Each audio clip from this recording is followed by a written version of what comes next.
आपने बचपन में राजा रानी की बहुत कहानियां सुनी होंगी। मेरी कहानी में रानी नहीं है,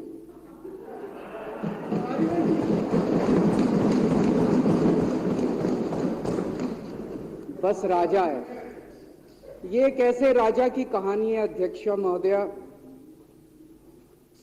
जो अनपढ़ था, चौथी पास था, बेहद अहंकारी था, बहुत अहंकार था, बहुत ज्यादा, और पैसे की इतनी हवस थी, इतना भ्रष्टाचारी था, इतना भ्रष्टाचारी राजा था। ये एक महान देश की कहानी है। एक बहुत महान देश था, कई हजार साल पुराना देश। उस देश में एक गांव में एक बहुत गरीब परिवार में एक बच्चे का जन्म हुआ। जब बच्चे का जन्म हुआ तो ज्योतिषी ने कहा, गांव में ज्योतिषी होते हैं, आते हैं, वो पत्री बनाते हैं। ज्योतिषी ने कहा, माई तेरा लड़का बड़ा होके बहुत बड़ा सम्राट बनेगा। माई को यकीन नहीं हुआ, मेरा इतने गरीब हूं मैं, कहां से मेरा बेटा सम्राट बनेगा। तो उसने कहा, नहीं, तेरे बेटे के ग्रह बताते हैं तेरा बेटा बहुत बड़ा सम्राट बनेगा। बेटा धीरे धीरे बड़ा होने लगा। स्कूल, गांव का ही स्कूल था, स्कूल जाता था, उसका पढ़ने वढ़ने में मन नहीं लगता था। तो चौथी के बाद उसने किसी तरह से चौथी करी, चौथी के बाद उसने स्कूल छोड़ दिया। गांव के पास एक रेलवे स्टेशन था।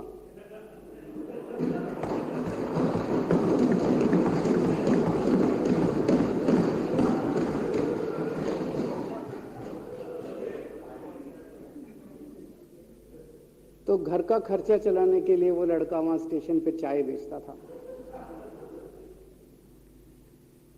लड़के को भाषण देने का बड़ा शौक था। सारे गांव के लड़कों को इकट्ठा कर लेता, आसपास के गांव के भी इकट्ठा कर लेता, सामने वो खाट डाल लेता, उस पर चढ़ जाता और भाषण देता। धीरे धीरे आसपास के गांव के लड़के भी इकट्ठे हो गए। जिस भी चीज में भाषण देता, एक बार शुरू हो जाता तो बंद ही नहीं होता। अब ज्योतिषी ने कहा था, लड़का बड़ा हुआ, बड़ा होके एक दिन उस महान देश का वो राजा बन गया।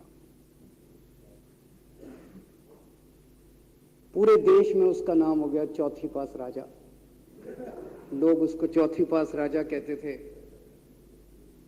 अब उसे आता जाता कुछ था नहीं, पढ़ा लिखा था नहीं। अफसर आते, कुछ कुछ अंग्रेजी में चपर चपर करते, उसको समझ नहीं आता। अफसर जो मर्जी उससे साइन करा के ले जाते, जो मर्जी उससे साइन करा के ले जाते। अब वो कुछ पूछे अफसरों से तो उसे भी शर्म आती थी कि मैं पूछूंगा तो उनको लगेगा अनपढ़ आदमी है, पता चल जाएगा। तो उसके भी दिल में ये रहता था, यार मैं पूछूं ना पूछूं। पता नहीं किस किस चीज पे उसने चौथी पास राजा ने साइन कर दिए। फिर धीरे धीरे राजा को ये बुरा लगने लगा, यार ये मेरे को चौथी पास कहते हैं। तो उसने एक फर्जी डिग्री बनवा ली। कहीं से फर्जी डिग्री बना के ले आया, एमए की। बोला मैं एमए हूं। तो लोगों को लगा, यार ये तो ठीक नहीं है, ये तो फर्जी डिग्री हम बना के ले आया हमारा राजा। तो लोगों ने आरटीआई डाली। जो आरटीआई डालता उस पर 25,000 रुपए जुर्माना।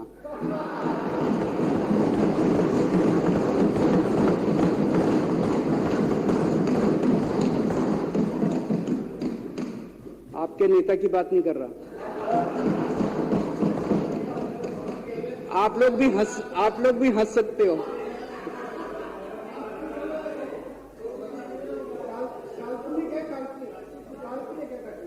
तो जो आरटीआई डाले उसको 25,000 रुपए का जुर्माना, जो आरटीआई डाले उसको 25,000 रुपए का जुर्माना। एक दिन कुछ लोग गए चौथी पास राजा के पास। बोले, जी एक बड़ा धांसू आइडिया लेके आए हैं। बोले बताओ। बोले जी नोटबंदी कर दो, भ्रष्टाचार खत्म हो जाएगा देश से। तो उसने कुछ पूछा, उसे कुछ समझ नहीं आया राजा को क्या कह रहे हैं क्या नहीं, पर उसे लगा यार कुछ धांसू आइडिया होगा। उसने एक दिन रात को 8 बजे टीवी चैनलों पे जाके नोटबंदी कर दी। बोला सारे नोट बंद। पूरे देश में हाहाकार मच गया, तड़प गए लोग, धंधे बंद हो गए, दुकानें बंद हो गई, लोग बेरोजगार हो गए, बुरा हाल हो गया पूरे देश। लंबी लंबी लाइनें लग गई पूरे देश के अंदर। लोगों ने जाके उसको कहा जी नोटबंदी कर दो, आतंकवाद खत्म हो जाएगा। ना आतंकवाद खत्म हुआ, ना भ्रष्टाचार खत्म हुआ, देश बर्बाद हो गया। वो महान देश जिसका वो राजा बना था, वो देश 10 साल 15 साल 20 साल पीछे चला गया उस नोटबंदी से, उस चौथी पास राजा की वजह से।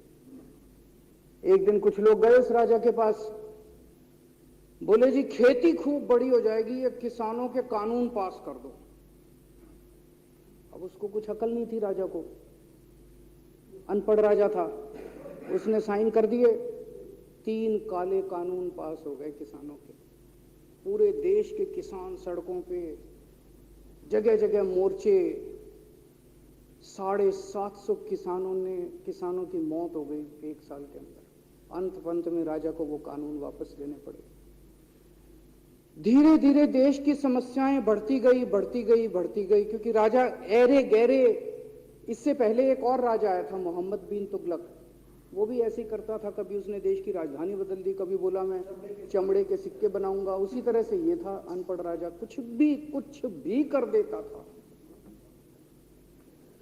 अब राजा को एक दिन लगा यार मैं तो राजा बन गया, पता नहीं कितने दिन रहूंगा। तो उसकी गरीबी में जो जीवन उसने जिया था, उसे लगा यार पैसे तो कमाने चाहिए। पैसे कैसे कमाऊं? पैसे कमाऊंगा तो जनता में छवि खराब होगी। तो उसने अपने एक दोस्त को बुलाया और उस दोस्त को बोला कि ऐसा करते हैं कि मैं तो राजा हूं, सारे सरकारी ठेके तेरे को दिलाऊंगा, सारी कंपनियां तेरे को दिलाऊंगा, सरकारी पैसा तेरे को दिलाऊंगा, नाम तेरा पैसा मेरा। तेरे को पूरे उस पे 10% कमीशन तेरे को मिलेगा, सारा पैसा मेरा। दोस्त मान गया। दोस्त को क्या था, फ्री में पैसा मिल रहा था, दोस्त मान गया। उसके बाद दोनों ने मिलके जो देश को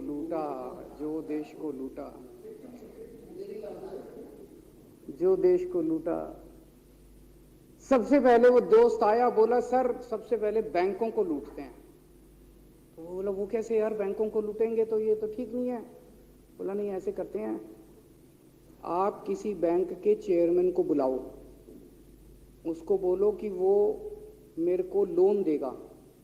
तो बोला लोन देगा तो वापस करना पड़ेगा। बोला वापस कौन करेगा, वापस थोड़ी करना है, आप राजा हो, वापस नहीं करना, लोन दिला दो बस। तो राजा ने एक बैंक के चेयरमैन को बुलाया, बोला इसको लोन दे। तो वो चेयरमैन की सिट्टी पिट्टी गुम हो गई, यार मैं तो मर जाऊंगा, फंस जाऊंगा, वो भाग गया। तो फिर उन्होंने ढूंढ ढांड के एक ऐसा चेयरमैन चुना जो कि सरासर भ्रष्टाचारी, जिसके ऊपर 10 फाइलें खुली हुई, जिसके ऊपर 10 केस चल रहे, उसको बुलाया। बोला देख तेरे को चेयरमैन बना रहे हैं, अब तू 10,000 करोड़ रुपए दे दे इसको, नहीं तो तेरे को जेल भेजेंगे। जेल जाना है कि पैसे दे रहा है? उसने कहा माई बाप मैं जो कहोगे जहां कहोगे साइन कर दूंगा। उसने 10,000 करोड़ रुपए का लोन उसके दोस्त को दे दिया। ऐसे करते करते 1,00,000 2,00,000 करोड़ रुपए इन्होंने बैंकों से लूट लिए। राजा ने, चौथी पास राजा ने और उसके दोस्त ने मिलकर 2-2.5 लाख करोड़ रुपए बैंकों से लूट लिए।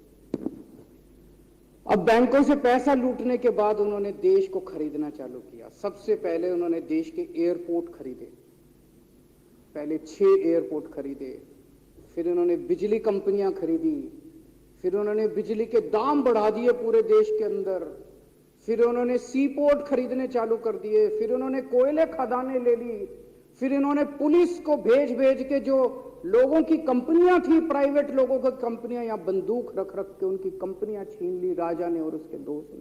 हाहाकार मच गया पूरे देश के अंदर। इतनी महंगाई हो गई पूरे देश में।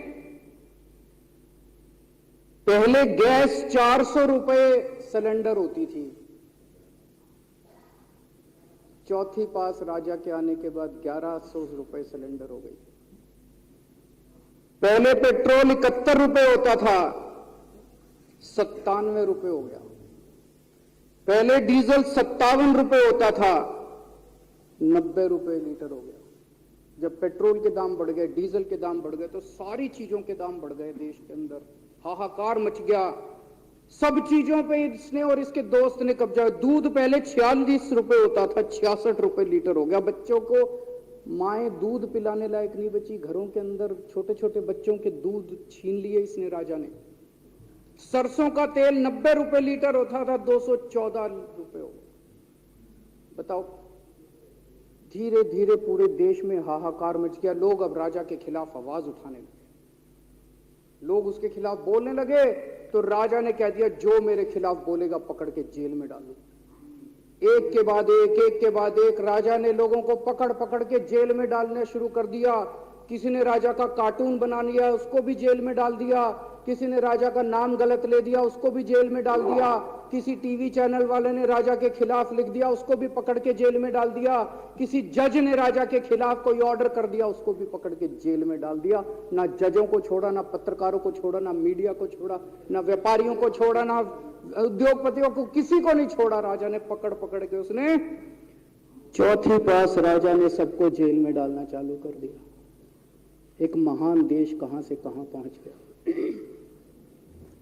उसी देश के अंदर एक छोटा सा राज्य था। उस राज्य का एक मुख्यमंत्री था।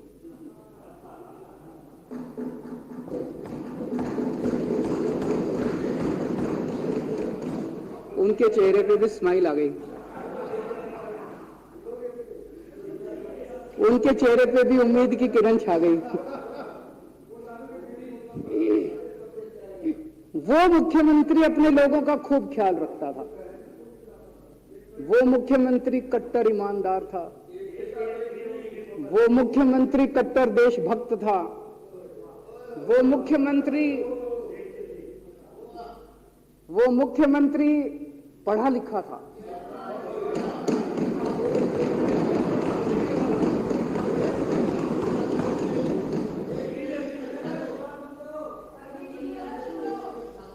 उस मुख्यमंत्री ने अपने लोगों को महंगाई से छुटकारा दिलाने के लिए बिजली मुफ्त कर दी। भाई साहब, उसके बाद तो चौथी पास राजा पागल हो गया।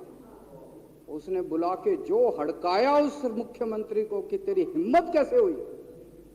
उसे लगा राजा ने तो सारी बिजली कंपनियों पे कब्जा कर रखा था। उसे लगा अगर ये बिजली मुफ्त करने लग गया तो बाकी देश में तो मेरा बेड़ा गर्क, मेरी बिजली कंपनियां लुट जाएंगी, ऐसे कैसे चलेगा। उसने उसको कहा, खबरदार, तूने बिजली मुफ्त के।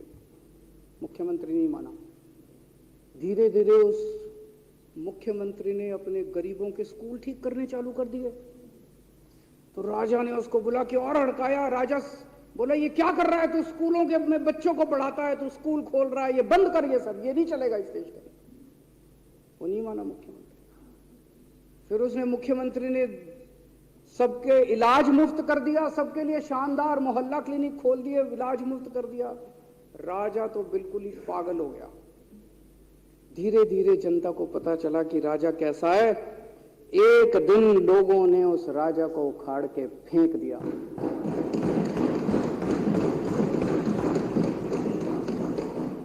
और लोगों ने एक किसी ईमानदार और देशभक्त आदमी को वहां बिठा दिया और उनकी सरकार आ गई। और उसके बाद देश से महंगाई खत्म हुई और देश रात दूनी चौगुनी तरक्की करने लगा।